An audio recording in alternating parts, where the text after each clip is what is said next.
G'day everybody, BILLO here, and welcome back to another episode of 5K Yarns on the road to Parkrunday with BILLO. Today is Sunday the 2nd of August 2026. Yay, we have finally made it to the last month of winter here in the Southern Hemisphere. Well, another Parkrunday has come and gone, another barcode has been scanned, and another story has been added to the journey. This weekend, Lila and I pointed the Nendi WRX towards Western Sydney and set off on search for another parkrun community to experience for the very first time. As many of you know, or may not know actually, but as many of you would have seen, those that have followed me on social media know that I have recently been posting a emoji set of clues, which what I would call, guess where BILLO is going next in reference to parkrun.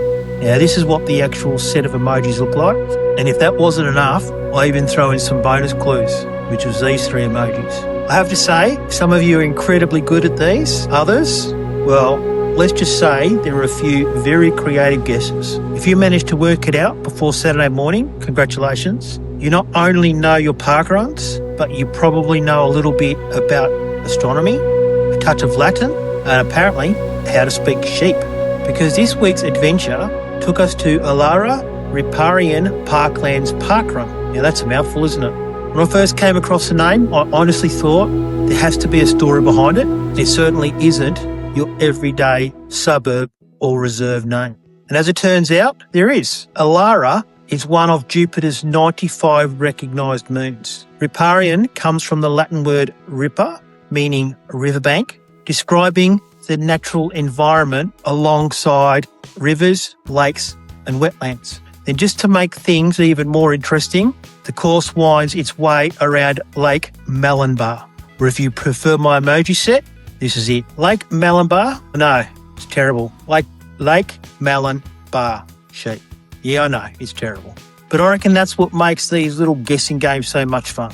So in this episode, Lila and I are taking you along on our journey to one of Australia's newest parkrun events, and definitely one of the newest ones in New South Wales. We'll explore the story behind its unique name, check out the course, meet another fantastic volunteer team, and having recorded this obviously on the Sunday, I tell you what a great group.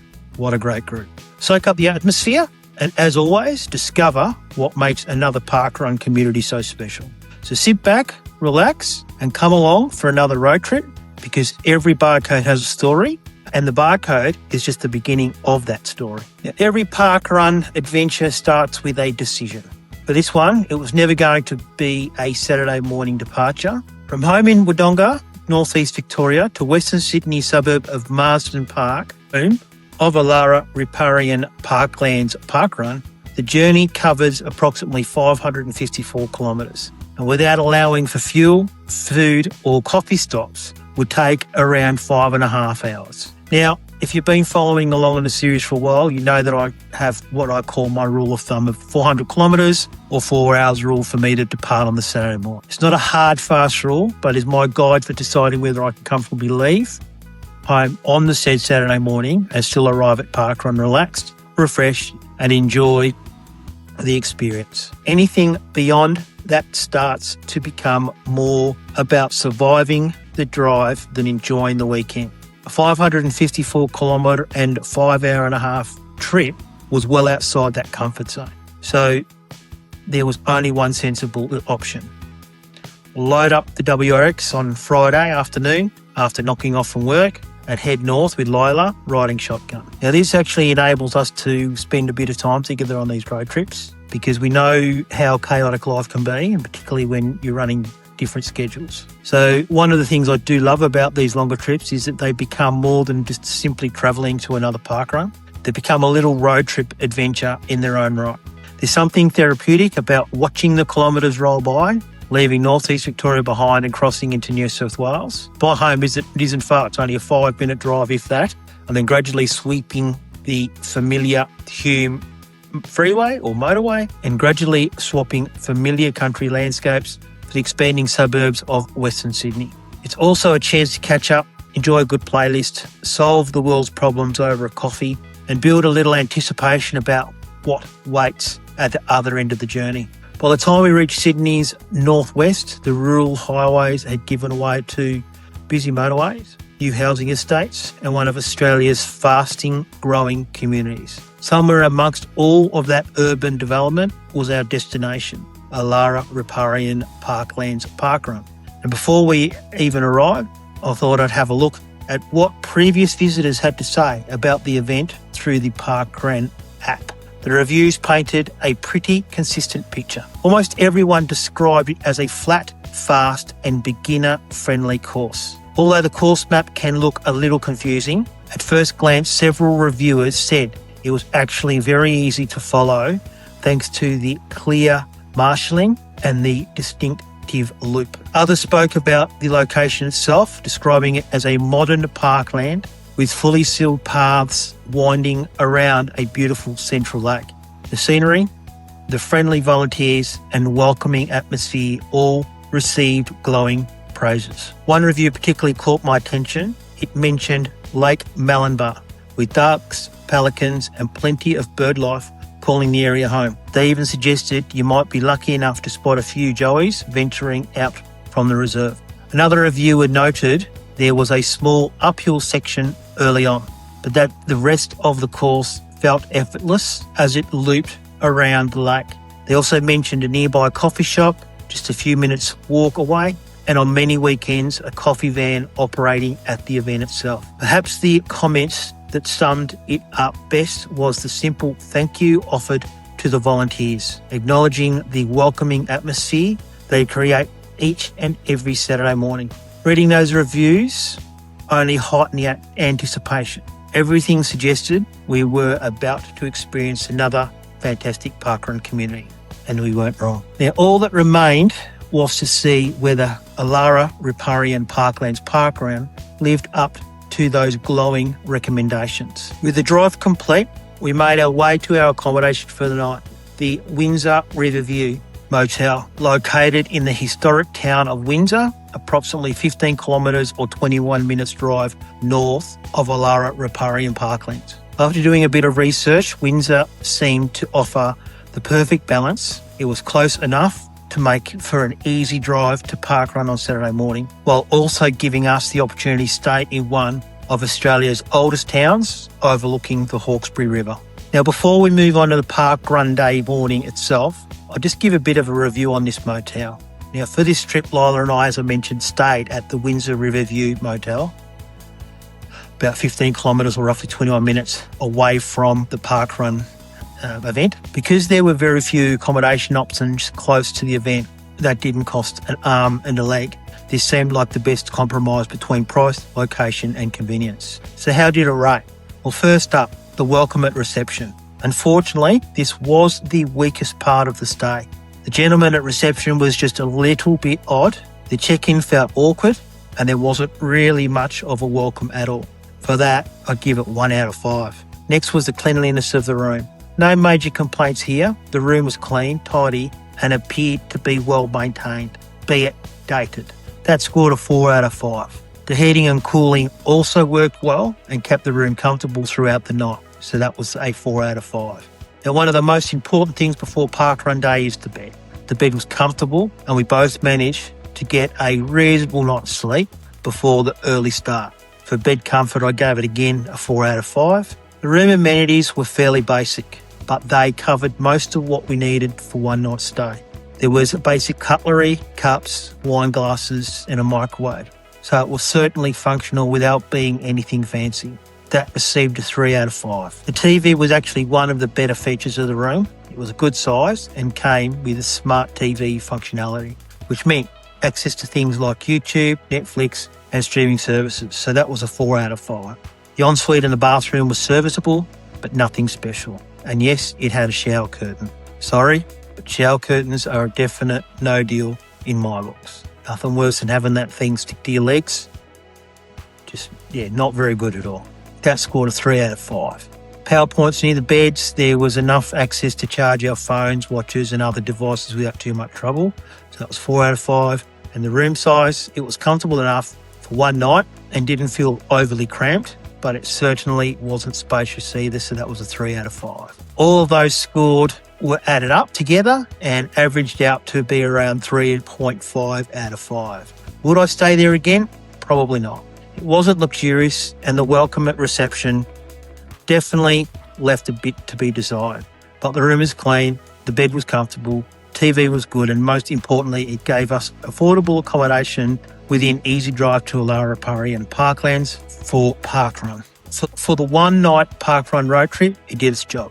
Not only did it keep accommodation costs reasonable, but it also allowed us to unwind after the drive, enjoy a relaxed evening together, and wake up knowing we had less than half an hour before we'd be standing amongst another brand new parkrun community, ready to discover what Elara Riparian Parklands parkrun had to offer. Wow, that is such a mouthful. Although we didn't get a chance to explore the town that we're staying, being Windsor, on this visit, we will leave that for another trip because there's still plenty of other parkruns in the area. However, I did a little reading afterwards, and it's amazing to think that we were spending the night in one of Australia's oldest European settlements. The town dates back to the early 1790s and was originally known as Green Hills before Governor Lachlan Macquarie renamed it Windsor in 1810. Long before European settlement, the area was home to the Wodonga people, whose connection to the Hawkesbury River, known traditionally as Deer Ribbon, stretches back thousands of years. One fact I found particularly interesting is why Windsor is located where it is today. The fertile floodplains along the Hawkesbury River became some of the colony's most important farming land, helping feed the early settlement of Sydney, but those same floodplains were prone to regular flooding. Governor Macquarie's solution was to establish the town on the higher ground, giving people a safer place to live while remaining close to the rich agricultural land below. It's one of those simple decisions that has shaped the town for more than 200 years. So while Windsor was simply our overnight stop on this trip, it's definitely a place I'd like to return to one day and explore properly. For now, though, there was one priority, and that was to get a good night's sleep. So in the morning, obviously, we got up and got ready, showered, dressed to go to do parkrun, which was 20 minutes drive away from Windsor. We then obviously arrived at Elara Riparian Parklands parkrun. Now, one thing that was immediately obvious, this is a very welcoming parkrun community. Despite being one of Australia's and New South Wales' newest events, being less than a year old, there was already a fantastic atmosphere. People were chatting, introducing themselves and making visitors feel right at home. As tourists, Lila and I never once felt like outsiders. The weather was trying its best to spoil the morning. There was light, misty rain hanging in the air during our drive from Windsor and right up until the run director began the briefing. It certainly looked like we were in for a wet parkrun. Once again, the parkrun weather gods delivered. The drizzle disappeared just in time for the start, and we enjoyed another rain-free parkrun. Ironically, it wasn't until we headed home that the rain finally arrived, following us for the first 150 kilometres as we head south along the M7 and then onto the Hume motorway before giving way to beautiful sunshine for the remainder of the drive back home to Wodonga. Now let's talk about the course itself. The easiest way to describe it is this. It's that it's complicated to explain. It's essentially a double lap course with one additional section that makes it unique. Rather than me trying to describe every twist and turn, I'll let the relive animation and the Strava GPS trace do the talking. They'll make a lot more sense than I ever could. The course is run entirely on 100% concrete paths with generous width across most sections. It's also relatively flat with approximately 27 metres of elevation gain, most of which is concentrated on the western side of the lake. There's one noticeable rise, but after that it settles into a fast flowing rhythm. If I had to describe the course layout, I'd say it looks like a peanut wearing a hat. Now, I know that probably makes absolutely no sense, but once again, you will see the course map. I think you'll understand exactly what I mean. Another thing I really liked was how visible the course is. From an event management perspective, I'd imagine that setup and pack down would be relatively straightforward. because volunteers can see almost the entire course from various vantage points. It's also a very accessible event. It's dog friendly, pram friendly, and the permanent paths make it suitable for a wide range of participants. The only facility I'd love to see added one day, not sure if there's plans for it. I don't think there would be because it looks like it's pretty well established, but you never know, and that would be amenities or toilets. At the moment, there aren't any, so I'd be recommending making a quick stop by the nearby shopping centre before arriving. Conveniently, that's also where you'll find the post-parkrun cafe. Speaking of organisation, the course was exceptionally well marked. Between the temporary signage and the chalk markings on the paths, navigation was easy, even on a course with multiple overlapping sections. But without question, the highlight of the morning was the volunteers. I visited lots of parkruns over the years, and this volunteer team genuinely stands out as one of the warmest and most inviting groups I've met in quite some time. Everyone made visitors feel welcome, everyone had a smile, and that's exactly what parkrun should be all about. So a huge pat on the back to every one of you. Today, there were 131 finishers supported by 21 volunteers. Congratulations also today to the first finisher, Ryan Curley, who crossed the line in a very impressive 18 minutes and 57 seconds. As for us, I finished 128th position with a time of 54 minutes 56 seconds, while Lila was just ahead of me in 127th position and with a finish time 2 seconds quicker with 54 minutes 54 seconds. Elara Riparian Parklands is still a relatively young event, but it has already developed a healthy and consistent Saturday morning community. So far in 2026, the event has averaged approximately 138 finishes and has been supported by an average of 21 volunteers. That volunteer figure is especially important. An event averaging more than 130 participants still relies on a committed team turning up each week to check the course, set everything up, marshal, time, scan, hand out tokens, and make sure everyone gets home safely. And for those who like the faster end of the result table, the course records show that this fully paved and relatively flat layout can certainly produce some quick times. Now, the current female course record belongs to Josiah Zakharowski, who completed the course in 19 minutes and 48 seconds on the 1st of November 2025. The current male course record belongs to Rowan Montgomery, who recorded an impressive 16 minutes 42 seconds on the 7th of February 2026. So while Lila and I were enjoying the scenery and taking in the community atmosphere, at the other end of the field, this is clearly also a course where the quicker runners can really open up and chase a fast time. Now, no parkrun is perfect, and there were really only 2 observations I made. The first relates to the pre-event briefing. Unfortunately, there were 2 separate groups talking throughout the briefing, one of which who was standing right next to us. This isn't about being overly serious. It's about respect. Every parkrun briefing is different. Safety information can change, course conditions can change, and there are always first-time visitors. Sometimes even people attending their very first parkrun who rely on hearing that information. Apart from the obvious, it doesn't set a good impression for those first-timers if others around are talking instead of listening. A couple of minutes of quiet gives everyone the opportunity to hear what is being said. The second observation relates to one of the narrower sections on the eastern side of the lake. Because parts of the course are used multiple times, participants travelling in opposite directions occasionally share the same space. Now, most people were fantastic, but as with every parkrun, there are always 1 or 2 who seem to think they own the entire path. Fortunately, they were very much the exception rather than the rule. Overall, the positives of Elara Riparian Parklands parkrun far outweigh the negatives. It's a welcoming community, a scenic lakeside course, and another fantastic addition to the Australian parkrun family. No parkrun tourism adventure is complete without breakfast or brunch. Fortunately, today's cafe was almost too convenient. Just 2 kilometres or around 4 minutes from the finish line, we found ourselves at Leaf Cafe & Co at Marsden Park Shopping Centre, perfectly positioned on our route back towards the Hugh motorway. This cafe is conveniently also just opposite the shopping centre's public toilets. Both Lila and I ordered one of our favourites, which were omelettes and a dirty chai.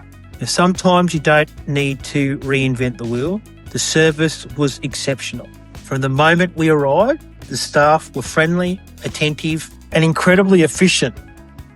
One thing that really stood out was how quickly tables were cleared and reset for the next customers. It genuinely looked like someone had been assigned solely to keeping the dining area spotless, because as soon as guests left, the tables were cleared and cleaned and ready for the next customers almost immediately. As for the food, the omelettes were fresh, generously sized and beautifully cooked, while dirty chai was exactly what we'd hoped for, another successful parkrun day.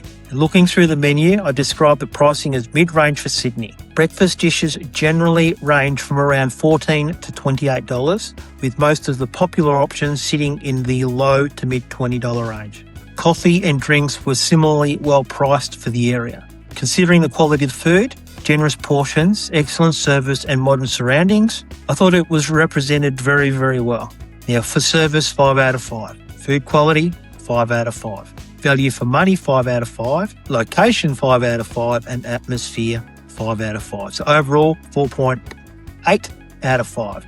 Would I come back here? Absolutely. It was great. If you're visiting Elara Riparian Parklands parkland, I'd happily recommend Leaf Cafe & Co as your post-parkrun breakfast stop. And just like that, another parkrun day adventure was done and dusted.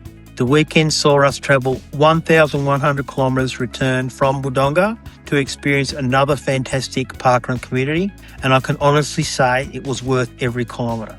One of the best parts of these road trips isn't just discovering new courses, it's meeting the people behind them. It was fantastic catching up with volunteers and participants I'd been following through parkrun community on social media for quite some time, and finally being able to put faces to names. That's one of the things I love most about parkrun. The community already feels familiar before you even arrive. Huge thank you to everyone at Elara Riparian Parklands parkrun for making Lila and myself feel so welcome. Your smiles, encouragement and hospitality are exactly what makes parkrun so special. Or ever travelling through Western Sydney and looking for a friendly, scenic and well-organised event, I'd have absolutely no hesitation recommending Elara Riparian Parklands parkrun. Before I go, if you're thinking about visiting Elara Riparian Parklands parkrun yourself, I've made it easy for you. You'll find links in the video description to the official Elara Riparian Parklands parkrun event webpage and also their official Facebook page.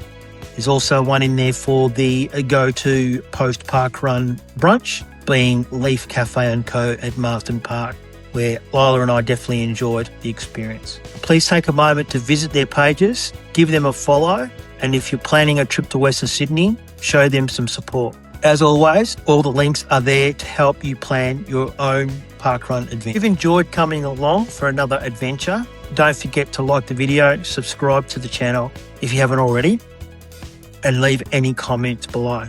I'd love to hear whether you visited Elara Riparian Parklands or whether it's now found a place on your own parkrun tourism list. Before I wrap this episode up, I'd finally like to finish off with something that's really important to me.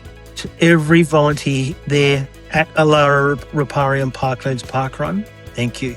Not just for this morning, but for every Saturday you give up your time so that others can enjoy theirs. The thing I love most about parkrun isn't the finish times, the PBs, or even the tourism, it's the volunteers. They're the people setting up before most of us arrive. They're the ones standing out in the cold, the wind, the drizzle, and the heat with a smile on their face. They're the ones cheering us on, scanning our barcodes, handing out finish tokens, marshalling the course, and packing everything away long after many of us have already gone home for breakfast. Quite simply, without the volunteers, there will be no parkrun. Sadly, we've seen more and more events across Australia having to issue urgent volunteers appeals, and in some cases even cancel events because they just simply don't have enough people to fill the roster. That's heartbreaking because volunteering isn't difficult.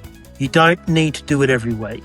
You don't need to give up running forever. If every regular participant volunteered just a few times each year, most events would never have to worry about filling a roster again. So here's my little challenge to you. If you're someone who regularly finishes near the front of the pack, maybe even if you've often the first finisher, have a look at your volunteer credits. Most of them don't even show any, and this is the whole point.